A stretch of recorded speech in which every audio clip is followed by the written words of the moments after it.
शहर में आटे का बहरान बरकरार है। आटे की हुकूमती कीमत मुकर्रर होने के बावजूद आटे के 20 किलो का थैला 2000 रुपये बिकने लगा है। शहरियों का कहना है कि आए रोज़ किसी न किसी चीज़ का बहरान आ जाता है। पहले चीनी और अब आटा महंगा हो रहा है। दूसरी जानब माफियाज ने गंदम स्टॉक की हुई है। हुकूमत को चाहिए कि इनके खिलाफ फौरी एक्शन लें। इसी पर मजीद जानते हैं फ़ाखरा खलील से। जी फ़ाखरा। गैर ईरानिया जो आटे का बरहान है वो शहर में शिद्दत इख्तियार कर गया है, जिसकी वजह से जो शहरियों ने काफ़ी सारी मुश्किलात का सामना करना पड़ा। अगर यहाँ पे बात करते हैं 20 किलो आटे के थैले की, तो 1400 रुपये किलो था, लेकिन जो है एक हफ़्ते के अंदर अंदर जो है 1810 रुपये किलो तक जो दुकान वो उसकी कीमत में भी इजाफा कर दिया गया। गैर ईरानिया कीमतों में मुसलसल इजाफा बढ़ता हुआ दिखाई दे रहा है, और जिसकी वजह से शहरियों को भी मुश्किलात का सामना। दूसरी जानिब जो माफियाज़ हैं उन्होंने भी जो आटे का बरहान है उसकी बढ़ने की वजह से जो है आटा स्टॉक कर लिया है, जिसकी वजह से किल्लत भी बढ़ती हुई दिखाई दे रही है। मुख्तलिफ जो आम मार्केट्स हैं उन पे 20 किलो आटे का थैला जो है वो 2000 रुपये किलो तक भी फ़रोख्त किया जा रहा है। इस वक्त मेरे साथ शहरी मौजूद है, उनसे जानते हैं कि वो इस हवाले से क्या कहें। जी मुझे बताइएगा कि गैर ईरानिया जो मसनूई आटे का बरहान है वो शिद्दत इख्तियार कर गया, उसकी कीमतों में भी मुसलसल इजाफा बढ़ चुका, क्या कहेंगे इस पर? जी अस्सलाम वालेकुम। सबसे पहले देखें, आपने बिल्कुल ठीक हाईलाइट किया है, क्योंकि देखें अभी हफ़्ता पहले की सिर्फ बात है जब मैं यहाँ पता करने के लिए आया था शॉप पे 20 किलो आटे की कीमत तो तकरीबन 1400 रुपये थी उस वक्त, ठीक है।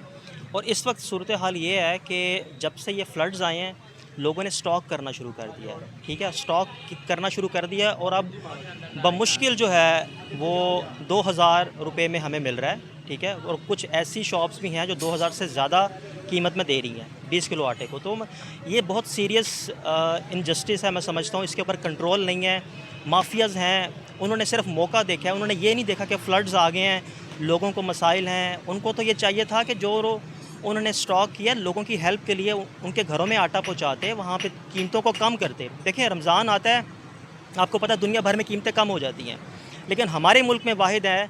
हमें क्या कहना चाहिए कि मोरालिटी गिर चुकी है, ठीक है, और लोग एहसास नहीं करते लोगों का कि लोग यहाँ पे अपनी जानो माल कुर्बान कर दिए, लोगों के जानवर फ्लड्स में बह गए, और यहाँ पे हम आटा स्टॉक कर रहे हैं। तो इसके ऊपर मैं समझता हूँ सिर्फ लोगों की अखलाकी गिरावट नहीं है, बल्कि इसके अलावा गवर्नमेंट की भी इसमें ज़िम्मेदारी थी जो वो नहीं निभा रही।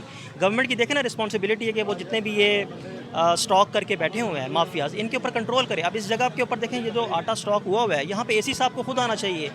ये उनकी ज़िम्मेदारी है कि इस जुरिस्डिक्शन के अंदर एसी साहब आएँ, बिल्कुल, और वो यहाँ पे आएँ, यहाँ पे चेक करें। अब हम लोग यहाँ पे आवाम सफ़र कर रहे हैं, मीडिया भी यहाँ पे हाईलाइट कर रहा है, लेकिन हमारे हाईलाइट करने से क्या होगा जब तक कि वो इसके ऊपर कोई एक्शन नहीं लेंगे, ठीक है।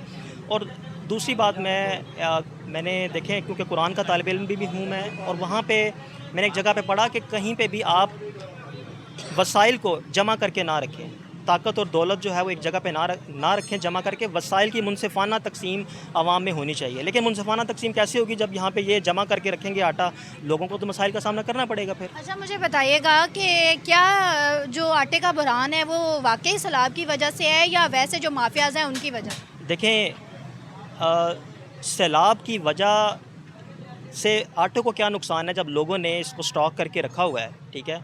जब फ्लड्स नहीं थे तो तब ये एक जो कीमत चल रही थी 1400 रुपये का वो आटे का थैला मिल रहा था, 20 किलो आटे का।